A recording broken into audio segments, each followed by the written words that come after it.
భారత ప్రభుత్వం కీలకమైన సలహాకు సంబంధించిన నోట్ను ఒకటి విడుదల చేసింది. మీడియా ఛానల్స్ కానీ, శాటిలైట్ ఛానల్స్, పత్రికలు, సోషల్ మీడియా ప్లాట్ఫామ్స్ సంబంధించిన, డిజిటల్ మీడియా ప్లాట్ఫామ్స్ సంబంధించిన వారు ఖచ్చితంగా ఇద్దరు కదలికలు మరియు ఇద్దరు భద్రతా సిబ్బంది యొక్క సంబంధించిన ఫుటేజ్ సంబంధించి నేరుగా ప్రత్యక్ష ప్రసారం చేయకుండా నిషేధాజ్ఞలు విధిస్తూ సంబంధించిన గైడ్లైన్స్ను నిన్న విడుదల చేసిన పరిస్థితి ఉంది. ప్రత్యక్ష ప్రసారాలు నిషేధించింది. భద్రతా బలగాలు కదలికలు లేక యుద్ధ కార్యక్రమాలపై ప్రత్యేక ప్రసారం చేయకూడదని సూచించింది. అదేవిధంగా విజువల్స్ మరియు సోర్స్, ప్రస్తుతం విజువల్స్ ఎక్కడ వీడియో ఫుటేజ్ తీసుకొని మాకు విశ్వసనీయంగా సమాచారం ఉంది, బిగ్ బ్రేకింగ్ న్యూస్ అంటూ అనేక అలాంటి వార్తలను అయితే ఖచ్చితంగా ప్రసారం చేయకూడదని స్పష్టమైన ఆదేశాలను, గైడ్లైన్స్ను కేంద్ర ప్రభుత్వం విడుదల చేసింది.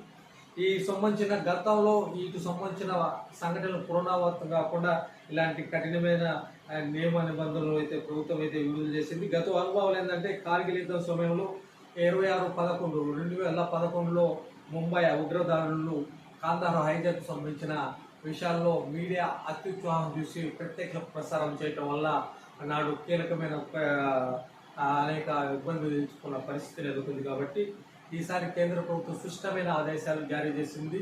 ఏదైతే గతంలో మనం సర్జికల్ స్ట్రైక్ 1, 2 జరిగినప్పుడు కేంద్ర ప్రభుత్వం ఆ సర్జికల్ స్ట్రైక్స్, ఎయిర్ స్ట్రైక్స్ జరిగిన తర్వాత ఏదైతే ఫుటేజ్ ఇచ్చిందో ఆ ఫుటేజ్నే వాడుకున్న పరిస్థితి ఎలా ఉందో ప్రస్తుతం కూడా ఆ విధంగానే కేంద్రం సంబంధించిన మీడియాకి ఏదైతే బ్రీఫ్ కేంద్ర ప్రభుత్వం సంబంధించిన ఆర్మీ సంబంధించిన అధికార ధృవీకరణ వాళ్ళ వెబ్సైట్, వాళ్ళకి సంబంధించిన రేడియో లింకులు ఉంటాయి. లేకపోతే DD1, DD8 సంబంధించిన ఆకాశవాణికి భారత ప్రభుత్వానికి సంబంధించిన మీడియా సోర్స్ ద్వారానే ఇచ్చిన సమాచారాన్ని పంచుకోవాలని సిస్టమైన ఆదేశాలు జారీ చేసింది. ఇటు మించి ఈ యొక్క కేంద్ర ప్రభుత్వం ఆదేశాలను అతిక్రమించి ఎవరైనా పాల్పడితే ఖచ్చితంగా ఒక టీవీ ఛానల్స్ అయినా ఇతర పత్రికల లైసెన్స్ రద్దు చేసే పరిస్థితి, ఇంకా అతిక్రమించి ఉంటే దేశద్రోహం కూడా కేసులు పెట్టే పరిస్థితి ఉంటుంది అనే హెచ్చరికలు అయితే జారీ చేసింది.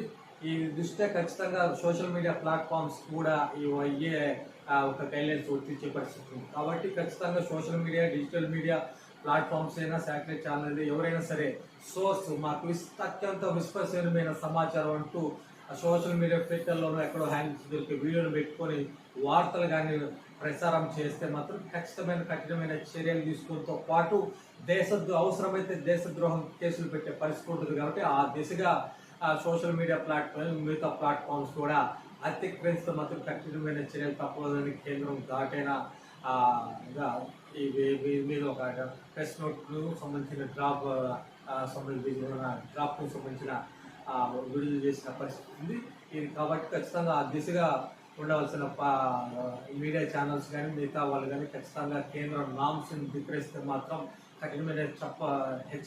కఠినమైన చర్యలు తప్పదని హెచ్చరిస్తూ ఒక నోట్ విడుదల చేస్తే ఆ దిశగా భారత ప్రభుత్వం తీసుకున్న చర్యలకు అనుకూలంగానే పనిచేయాల్సి ఉంటుంది.